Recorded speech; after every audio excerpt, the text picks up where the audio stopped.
The New York Times story on Montana's Democratic Senator John Walsh upended his campaign 19 days ago. The paper said the Iraq War veteran had plagiarized a quarter of his thesis at the Army War College. Walsh denied ripping off the work of other scholars, then told the AP that maybe he had, but was being treated at the time for post-traumatic stress disorder, then clarified to Yahoo what his doctor had said. Did he make that diagnosis of PTSD specifically? He said there were symptoms of PTSD. In no way did any of that have anything to do with what I did at the Army War College. And on Thursday, Walsh ended his campaign for a full Senate term. So, Amy Holmes, have you gotten over your shock and surprise that a left-leaning newspaper just knocked a Democrat out of office?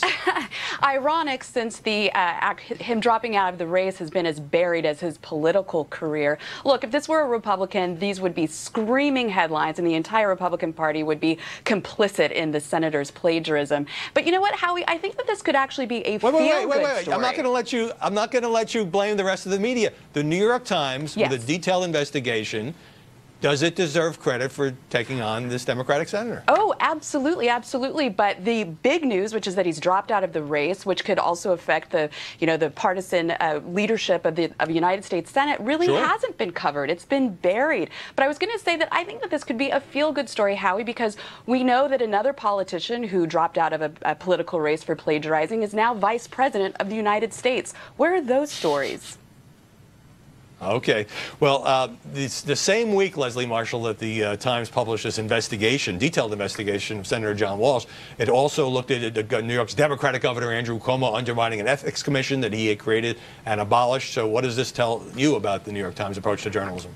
Well, I think they're doing exactly what I learned in college journalism should do, which is report the facts. I mean, when you look at the information and you look at the facts in both of these cases, it's undisputable. I mean, even though I am a liberal, I'm a Democrat, I want the truth. I want the truth, even if it's going to, have somebody pull out the race.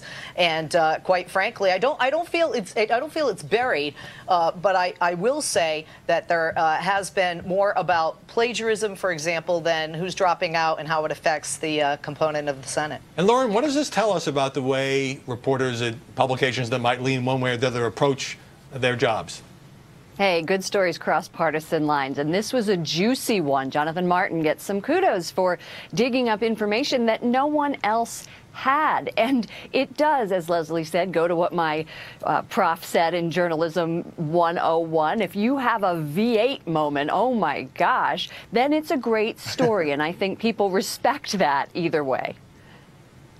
Right. I think it was a good example of taking on people of any party. And, the New York Times comes in for criticism of leaning left, and that's absolutely fair. I think we should recognize the importance of this story.